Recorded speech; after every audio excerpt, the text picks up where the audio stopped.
High all government job aspirants, welcome to my channel the competitive tutorials. যারা এই চ্যানেলে নতুন অবশ্যই চ্যানেলটাকে সাবস্ক্রাইব করে দিও। তোমরা জানো ইতিমধ্যেই কিন্তু এসএসসির যে এমটিএসের প্রিভিয়াস ইয়ারের কোশ্চেন আলোচনা করছি। তো কোশ্চেনগুলো কিন্তু আপকামিং যে কোনো পরীক্ষার জন্য গুরুত্বপূর্ণ।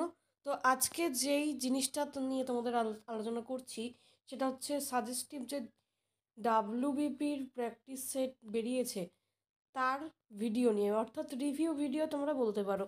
তো এই পিডিএফটা যারা সংগ্রহ করতে চাইছো অবশ্যই সংগ্রহ করতে পারো। এটা হচ্ছে প্র্যাকটিস সেট 1। দেখো এখানে প্রথম প্রশ্নটা আছে বিকর্ণ কার ছদ্মনাম, অপশান দেওয়া রয়েছে। পরপর দেখো বীরবল কার ছদ্মনাম। এরকম টাইপের কিন্তু এসএসসি বা অন্যান্য পরীক্ষায়ও কিন্তু এই প্রশ্নগুলো আসে আসে মানে স্ট্যাটিক জিকের পোর্শন থেকে। তারপর দেখো কাইজার ই হিন্দ, এটা হচ্ছে হিস্ট্রির প্রশ্ন। মিনা ও মনা ও নিষ্কো, এটা হচ্ছে কোন যুগে, এটাও হচ্ছে তোমার হিস্ট্রির প্রশ্ন। মারডেকা কাপ, এটা কিন্তু তোমার স্ট্যাটিকের পোর্শন চলে গেল। এই প্রশ্নগুলো কিন্তু আপকামিং যে পরীক্ষা ডাব্লিউবিপি কেপি প্রত্যেকটার জন্য কিন্তু সমানভাবে গুরুত্বপূর্ণ, ঠিক আছে। তো এটা গেল হচ্ছে তোমার জিকের পোর্শনটা, ঠিক আছে। তারপর দেখো জিকে যখন শেষ হয়ে যাবে তখন কিন্তু শুরু হয়ে যাবে অন্য সাবজেক্ট, ঠিক আছে। তো দেখো এই 26 থেকে কিন্তু ম্যাথের কোশ্চেন শুরু হয়েছে। দেখো কি কোশ্চেন আছে 26 নম্বর প্রশ্নটা, কোন সংখ্যাকে 121 দিয়ে ভাগ করলে 25 ভাগশেষ থাকে, 11 দিয়ে ভাগশেষ 11 দিয়ে ভাগ করলে কত ভাগশেষ থাকবে। এই ধরনের প্রশ্ন কিন্তু আসে, ঠিক আছে। তো তারপরে দেখো ড্যাশটি স্বাভাবিক সংখ্যা, এখানে হচ্ছে দুটি স্বাভাবিক সংখ্যা হবে। প্রথমে এখানে হবে দুটি, ঠিক আছে। একটু প্রিন্টিং মিস্টেক আছে, মানে টাইপিং মিস্টেক আর কি। তো সেটা তোমরা ঠিক করে নেবে তখন, ঠিক আছে, বা আমি তোমাদেরকে ঠিক করেই তোমাদেরকে দেবো, ঠিক আছে। তো তারপর দেখো আরও কোশ্চেন কি আছে, 20% লোকসানে বিক্রি করলো আর 200 টাকা আরও বেশি তো বিক্রি করলো, তার 5% লাভ হতো, ক্রয় মূল্য কত পণ্যটির। তো এরকম টাইপের তোমার ক্রয় মূল্য বিক্রয় মূল্যের যে চ্যাপ্টার, অর্থাৎ লাভ এবং ক্ষতি, এই চ্যাপ্টার থেকে কিন্তু অঙ্ক থাকে। তারপর দেখো পার্সেন্টেজের অঙ্ক রয়েছে। তারপর দেখো তোমাদের যেভাবে প্রশ্ন থাকে সেভাবেই কিন্তু এখানে কোশ্চেনগুলোকে সাজানো হয়েছে, ঠিক আছে। তো চলো এবার পরের টপিকটাতে প্রশ্ন কি রয়েছে দেখে নাও। এখানে দেখো তোমার 51 থেকে তোমার জিআই শুরু হয়ে গেল, নাম্বার সিরিজ, লেটার সিরিজ রয়েছে।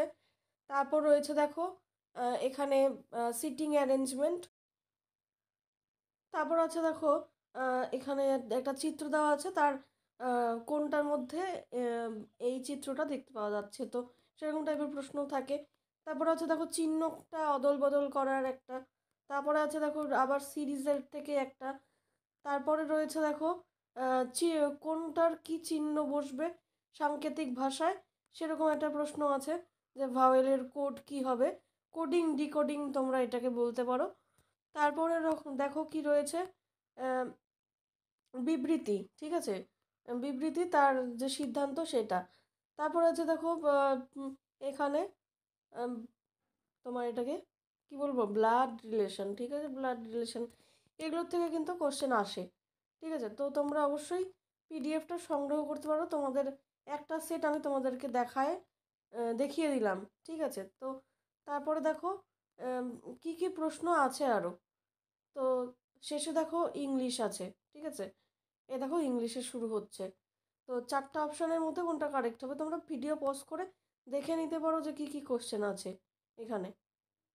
তো আশা করছি তোমাদের এই পিডিএফটা কাজে আসবে। এখানে কিন্তু আরেকটা কথা বলে রাখি, তোমাদের ম্যাথ এবং জিআই এর যে প্রশ্নটা সেটা কিন্তু কোশ্চেন সলভ করা আছে।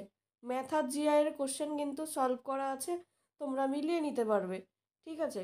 তো এই পিডিএফটার টোটাল প্রাইস হচ্ছে 119, কিন্তু তোমরা এখন কিনলে তোমরা কিন্তু 99-এ পেয়ে যাবে, ঠিক আছে।